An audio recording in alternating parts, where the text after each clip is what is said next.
পারবেন না। এবং তাদের রেমুনারেশন কি?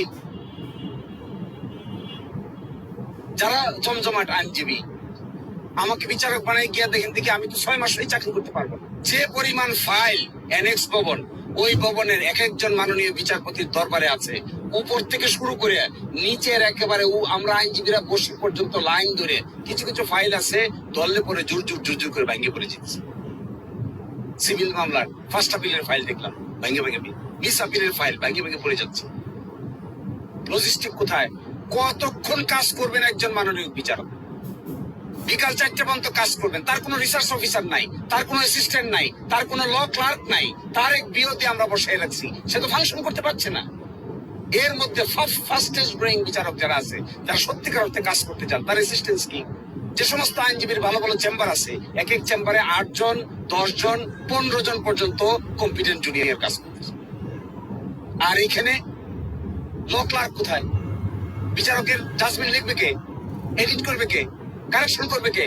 প্রতিদিন সকালবেলা এসে হাইকোর্টের কনস্টিটিউশনাল কোর্টের একজন বিচারক এসে অর্ডার কারেকশন করেন, কোনানা দাড়ি কমা বাদ গেল, কোনানা সেমিকোলন বাদ গেল। কারণ কি? এটা কারেকশন করার কোনো লোক নাই। বুঝ হবার পর থেকে আমি আমাদের পরিবারে একটা মামলা দেখেছি। আমার বাবা একেবারে মাইনর থাকতে আমার দাদা মারা যায়। আমাদের তালুকদারের সম্পত্তির 50 বিঘা জমি খাজনা না দিয়ে আমাদের বংশের লোকেরাই অকশনে উঠায় এবং হিন্দুদের একজনের নামে সেই অকশন কিনে সেই জমিটা আব্বা বুঝ হওয়ার পরে মামলা করতেন। এবং সেই মামলা করতে গিয়ে সেই সময় বোঝেন না 50-এর দশকে 60-এর দশকে প্রচুর হয়ে যেতাম। আমি আব্বাকে একবার রাগ করে বলছি, আপনি এই সমস্ত মামলা বন্ধ করে দিয়া তো বরিশালে কিছু জায়গা কিনতে পারতেন, ঢাকায় কিছু যায়। আমি তখন 3-4-এ পড়ি, তখন আমি বলছি, কথাটা বিশ্বাস করেন। আব্বা আমার উপর রেগে উঠছে, এটা আমার দাদা বাপের সম্পত্তি ইত্যাদি ইত্যাদি অনেক কথা বলছি। যাই হোক, তো মামলায় যে কি হয় আমরা ভুক্তভোগী, আর মামলার ফল আমাদের একটা গল্পও ছিল। এই যে অভিযোগটা উনি করলেন, আমি বহু বছর পর, আমি তো 65-এ হাইকোর্টের ওখানে গেছি, ওখানে তো একটা চিড়িয়াখানা ছিল। এরপরে স্বাধীনের পর বহুবারে আমি হাইকোর্ট সুপ্রিম কোর্টে গেছি, আমার পরিচিত লোকজন ছিল। আমার 2টা ক্লাসমেটও অ্যাডভোকেট, জাকির হোসেন মজুমদার আর একটা হলো ওবায়দুল পীরজাদা। যাই হোক, ঘনিষ্ঠ বন্ধু আমার, বহুবার গেছি। কিন্তু এর মাঝখানে প্রায় অনেক বছর যায় নাই, 15-20 বছর যায় নাই।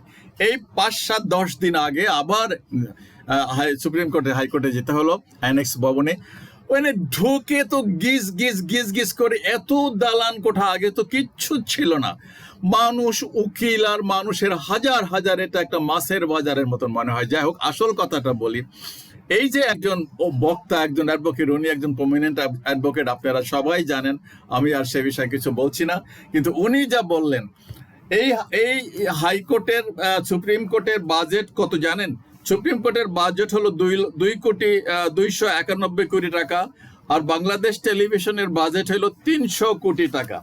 যাই হোক, এখানে আসলে এই রাজনীতি, নোংরা রাজনীতি, মারামারি, হাঙ্গামার কারণে এত কেসের সংখ্যা বাড়ছে, আর এক উকিল মুক্তারের সংখ্যাও বাড়ছে, যে এটা আসলে বলার কোনো পরিসীমা নাই। এই সমস্ত কিছুর জন্য দায়ী হলো এই পলিটিক্স, মারামারির, হিংসার পলিটিক্স। খালি কে কার দলকে ঘায়েল করবে।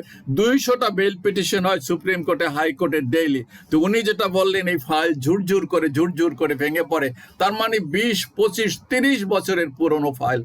এই মানুষগুলো ঘুরতে যান শেষ। আর এই উকিল মুক্তারের এত সংখ্যা, এই গজবের জন্য দায়ী কে? এই উকিল মুক্তার বিচারকরাই তো এই রাষ্ট্রের পলিটিক্সে জয়েন করে, তারা সাপোর্ট দেয়, তারা এদেরকে পৃষ্ঠপোষকতা দেয়। না হলে এই বিচার বিভাগ তো স্বাধীনও হতে পারলো না। কেন হলো না স্বাধীন? কার ইঙ্গিতে, কাদের অসহযোগিতার কারণে? আর এই যে হাঙ্গামা, এই যে স্টাফ নাই বলতেছে, ভাই জোর করার মানেই তো হলো যে 30-40 বছর হয়ে গেছে একটা কেস চলে আসে। কি যে মজা, যত নিংড়াইতে পারো পাবলিকে নিংড়াও। আর এই শালার রাজনীতি, এই রাজনীতিবিদটা এই দেশের একটা গজবে আজম। এইটা সবচাইতে মানুষের হয়রানি, একটা কেস চলে 30 বছর, 40 বছর, দুঃখজনক। যাই হোক, দায়ী তো এই উকিল মুক্তার, এই বিচার বিভাগে যত লোক আছে, এরাই তো দায়ী এটার জন্য। এরা যদি ঐক্যবদ্ধ হইতো, এরা যদি এই দেশের ফেয়ারনেস চাইতো, মানুষের জনকল্যাণ চাইতো, তাইলে তো তারা যদি বলতো যে আমরা কোনো কাজ করব না, আমরা ফেয়ার কিছু চাই, একটা ফেয়ার সরকার চাই, ফেয়ার ইলেকশন চাই, কারা, এরাই তো বিগত 15, 20, 30 বছর, এই 54 বছর তো এরাই আছে। বহু পুরনো পুরনো তো আইনজীবী আছে। আল্লাহ হাফিজ, আসসালাম আলাইকুম।